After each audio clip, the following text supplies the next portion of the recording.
Hello dear student, welcome. तो wealth management में topic आएगा तुमको कंप्यूट टैक्सेबल इनकम। तो salary, house property, business, other source सब दिया रहेगा, फिर डिडक्शन दिया रहेगा, खटपिट करके फिर कैलकुलेशन टैक्स करके दिखाना है, राइट। तो अच्छे से सम स्टार्ट करते हैं, ठीक है। तो 8 मार्क का सम आएगा, अच्छे से रेडी रहने, राइट। तो क्या दिया ठाकुर है, सबसे पहले ना स्टेप बाय स्टेप जाने का, ये याद कर लो। पहले इनकम फ्रॉम सैलरी लिख दो, उसमें डिडक्शन डालने का, फिर हाउस प्रॉपर्टी लिख दो, फिर बिजनेस लिख दो, फिर अदर सोर्स, ये नाम याद कर लो रेड वाला, ठीक है।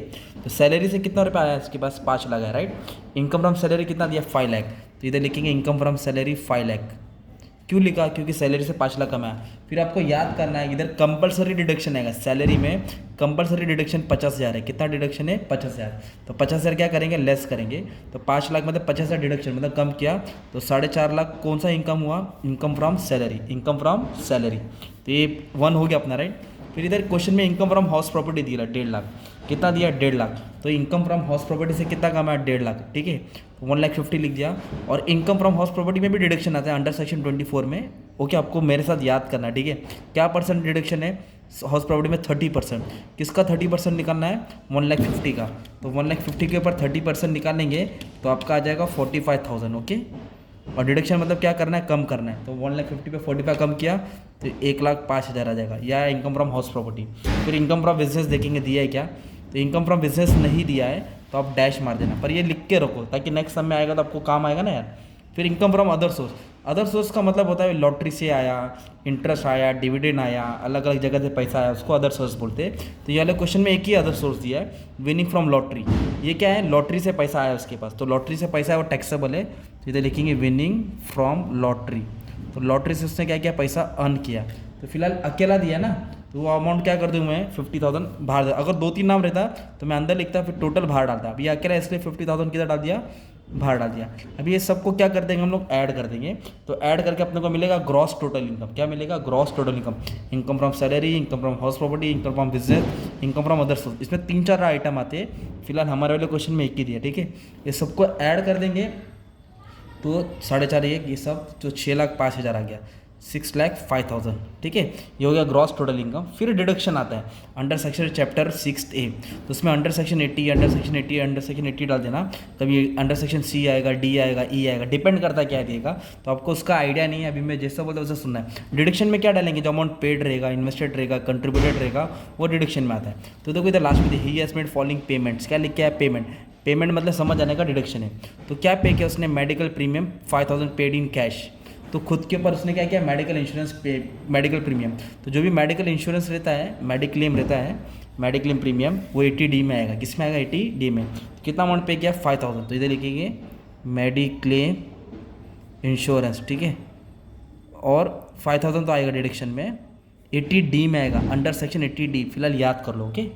फिर इधर क्या क्या है, कंट्रीब्यूशन में बोले ना, कंट्रीब्यूशन, इन्वेस्टेड, पेमेंट, डिपॉजिट और सब डिडक्शन में आएगा। तो उसमें NSC में डाला है, नेशनल सेविंग सर्टिफिकेट में 10,000 डाला। तो इधर लिखेंगे अंडर, वो 80C में आएगा, ओके। तो मैंने ना डिडक्शन का क्या क्या आता है लिस्ट बना दिया, अदर सोर्स का लिस्ट बना दिया हो, उस प्ले लिस्ट में तुमको मिल जाएगा। आप रीड कर लेंगे, आपका काम आसान हो जाएगा, ठीक है। तो ज़रूरी शॉर्ट नोट्स में भी आने वाला है ना। तो 80C में लिखेंगे, राइट। क्या लिखेंगे, नेशनल सेविंग सर्टिफिकेट। कितना दिया, नेशनल सेविंग सर्टिफिकेट 10,000, ठीक है। और एंड के बाद क्या दिया, ही रिसीव इंटरेस्ट भी आया, नेशनल सेविंग सर्टिफिकेट पे 4,000 उसको इंटरेस्ट भी आया, तो वो भी 80C में आएगा। तो interest on national saving certificate, कितना इंटरेस्ट मिला, 4,000। तो ये सबको क्या कर देंगे, ऐड कर देंगे, तो ये 19,000 आ जाएगा, राइट। 10, 5, 15, 4, 19,000। और डिडक्शन का मतलब क्या होता है, लेस करेंगे, तो इसमें से 19,000 कम कर देंगे। तो जो टोटल आएगा ना, 5,86,000, कैसे आया, 6,05,000 में तो 19,000 माइनस किया, उसको नेट टैक्सेबल इनकम बोलेंगे। क्या बोलेंगे, नेट टैक्सेबल इनकम। तो इधर तक तुम्हारा 6 मार्क्स हो गया, राइट। 8 मार्क का सम आ रहा है। तो अभी 2 मार्क्स ये कैलकुलेशन पे दिए, नेट टैक्स लायबिलिटी। अभी वो बंदे को टैक्स देने का ना, तो गवर्नमेंट का रूल क्या है, अप टू 2,50,000, 2,50,000 के नीचे रहेगा इनकम तो उसको 0 टैक्स। तो 2,50,000 पे टैक्स माफ है। अब 2,50,000 और 5,00,000 के बीच में, मतलब इसका इनकम 5,86,000 है, तो 2,50,000 और 5,00,000, मतलब इन दोनों को माइनस करेगा तो 2,50,000 आएगा। तो 2,50,000 के ऊपर उसको टैक्स देने का है, मीन्स इन दोनों का डिफरेंस, 2,50,000 के ऊपर 5%, दैट इज़ 12,500। और 5,00,000 और 10,00,000 के बीच में 20%। तो इसने 5,00,000 के ऊपर कितना एक्स्ट्रा इनकम जनरेट किया, 86,000 ना। अबव 5,00,000 और बिलो 10,00,000 20% है। तो 5,00,000 के ऊपर कितना है, 5,86,000। तो 86,000 के ऊपर मतलब 5 लाख में से ये माइनस किया तो 20% टैक्स देना पड़ेगा उसको, वो हो जाएगा 17,200, 17,200। अभी सबको ऐड कर देंगे तो 29,000 कितना आएगा, 700 आएगा। फिर इसके ऊपर एडिशनल टैक्स देना पड़ेगा 4%, उसको बोलेंगे education cess, health and education के ऊपर।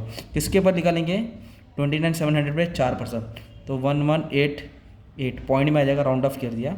ये सबको ऐड कर देंगे ना 30,888, ये नेट टैक्स लायबिलिटी, मतलब जिसका इनकम 5,86,000 है उसको इतना टैक्स गवर्नमेंट को देना है।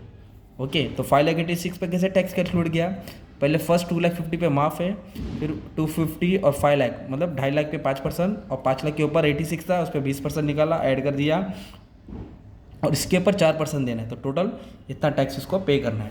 ये तुम्हारा फाइनल आंसर था, राइट। इस तरह तुमको 8 मार्क पूरा जेब में मिल जाएगा।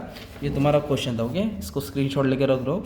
और भी सब मैंने सॉल्व कर दिया, और deduction, wealth management theory, paper pattern क्या आएगा, तो TYBMS का टेंशन खत्म कर दिया। एक बार देख लेगा बच्चा तो पास में अच्छा खासा मार्क्स स्कोर कर सकता है, ठीक है।